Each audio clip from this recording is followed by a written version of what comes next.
បាទជំរាបសួរដូចជាសួស្តីផងណាបងប្អូននេះជាសកម្មភាពមួយរាត្រីនៅលើភ្នំតាប់ជាងវាលស្រល់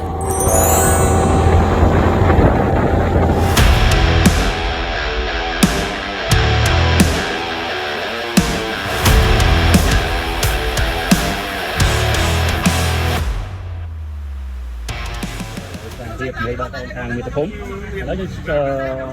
ម្រាប់ស្រស់ស្រូបនៅខាងចិត្តត្រៃអញ្ចឹងហើយបានបន្តដំណើរទៅកាន់ស្ទឹងរុលអូខេឥឡូវចាំមើលវីដេអូបន្តទៀតអើយឥឡូវទៅមុនអូខេឥឡូវទិញអស់ហើយអូនេះរបស់ត្រូវទឹកស្រាផឹកអី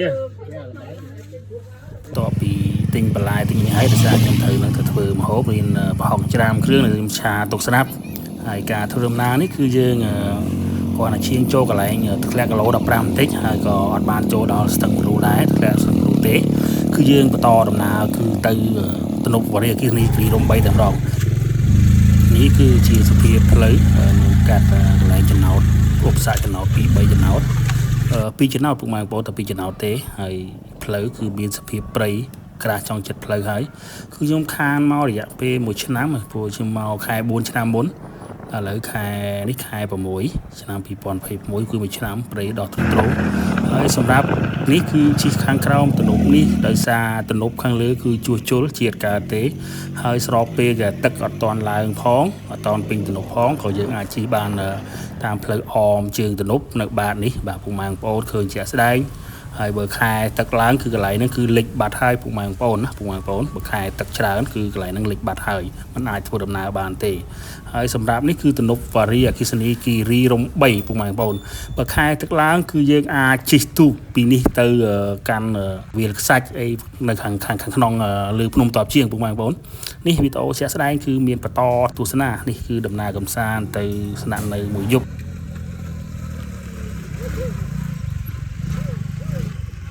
អត់តបន្ទាប់ពីយើងធ្វើដំណើរមួយសន្ទុះធំមកឥឡូវគឺយើងមកដល់ស្ទឹងពពកនេះគឺសារយើងជីហើយនឹងថតចូលថតអញ្ចឹងយើងមកដល់ថ្ងៃត្រង់ហើយសម្រាប់អាហារដែលយើងហូបនេះគឺយើងខ្ចប់ពីច្រកចូលនៅកំពង់សិលានៅចិត្តកំពង់សិលាច្រកលបឿនលឿនកំពង់សិលាហ្នឹងគឺយើងខ្ចប់អាហារបាយម្នាក់មួយប្រអប់ដើម្បីមកស្រស់ស្រូបនៅលើស្ទឹងពពកនេះតែម្ដងបងប្អូនក្រោយពីយើងស្រស់ស្រូបសម្រាប់ភាសាជាមួយបងប្អូនអ្នកភូមិបងខាងសហគមន៍ខាងអីដែលគាត់កាន់កញ្ចោះកាន់អីនៅលើស្ទឹងពពកមកគឺយើងសម្រេចបន្តដំណើរគឺចូលលុកតែម្ដងគឺយើងរៀបផ្លូវតែម្ដងពីចាប់ពីហ្នឹងទៅគឺយើងរៀបផ្លូវហើយរៀបតាមទីតាំងដែលយើងបានភ័ន្តទុក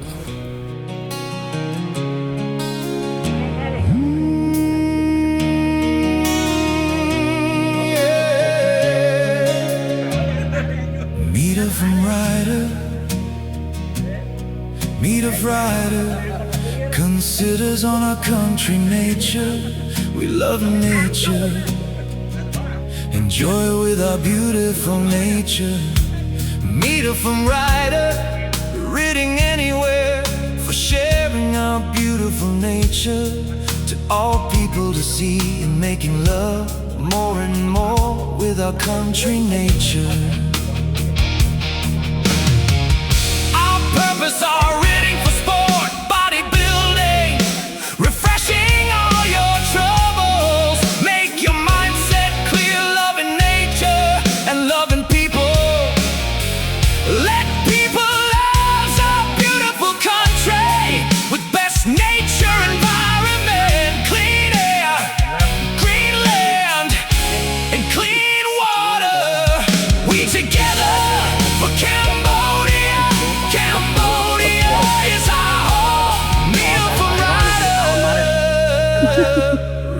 for our nature. ថ្ងៃត្រង់ហើយយើងខានមកមួយឆ្នាំ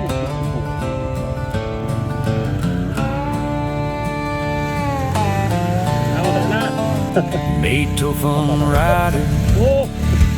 meet a rider, considers on our country nature. We love nature. Enjoy with our beautiful nature. Meet Tofum Rider, ridden anywhere, for sharing our beautiful nature to all people to see, and making love more and more with our country nature.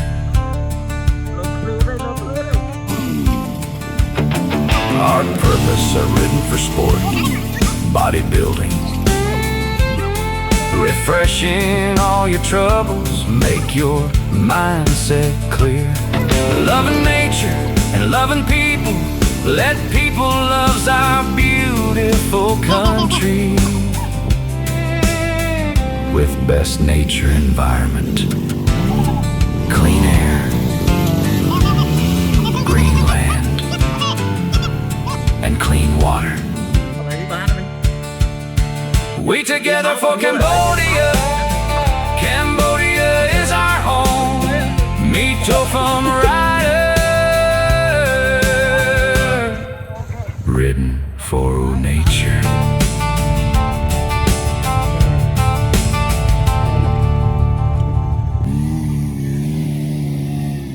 បន្ទាប់ពីឆ្លងភាសាជាច្រើនតែពិតផ្លូវវាមានទេផ្លូវបើយើងជិះតាមផ្លូវចោលប៉ុន្តែដោយសារចង់រាវផ្លូវគឺបែបនេះហើយពុកម៉ែបងប្អូនគឺឆ្លងកាត់ព្រៃច្រឡំស្មៅត្រែងខ្ពស់ហើយប្រកបទៅដោយទឹកនៅបាតហើយឥឡូវយើងមកឆ្លងកលាក់អូនេះគឺសិតតែផុក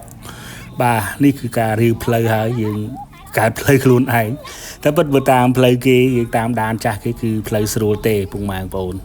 តែនេះក៏ជាបទពិសោធន៍ជាការសប្បាយម្យ៉ាងដើម្បីយើងស្គាល់រសជាតិបាទដែលយើងធ្វើដំណើរតាមតំបន់ព្រៃភ្នំបាទពុកម៉ែបងប្អូនហើយសម្រាប់ទេសភាពគឺ beautiful បាទស្អាតតែម្ដងសម្រាប់ធម្មជាតិនៅលើភ្នំតបជាងតំបន់នេះឃើញឈើងាប់អញ្ចឹងគឺជាតំបន់លិចទឹកនៅពេលតែចាប់ផ្ដើមគេទប់ទឹកបិទទឹកគឺកន្លែងហ្នឹងអាចដឹងលិចហើយពុកម៉ែបងប្អូនដោយសារយើងមើលឃើញដើមឈើងាប់នេះគឺជាតំបន់ដែលលិចទឹកហើយដីនេះគឺដីខ្មៅផុកកន្លែងខ្លះដីទុនតែម្ដងពុកម៉ែបងប្អូនបាទយើងចង់លេងផ្លូវហើយ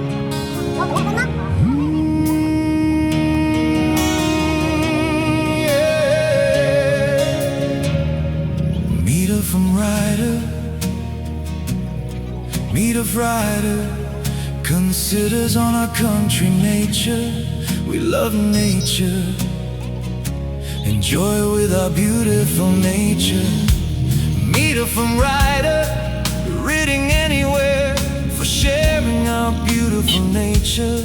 to all people to see, and making love more and more with our country nature. Purpose are riding for sport, bodybuilding, refreshing all your troubles, make your mindset clear, loving nature and loving people. Let people love our beautiful country with best nature environment, clean air, green land, and clean water. We together for Cambodia. Cambodia is our home. Meet up from Rider, riding for our nature. Yes, beautiful.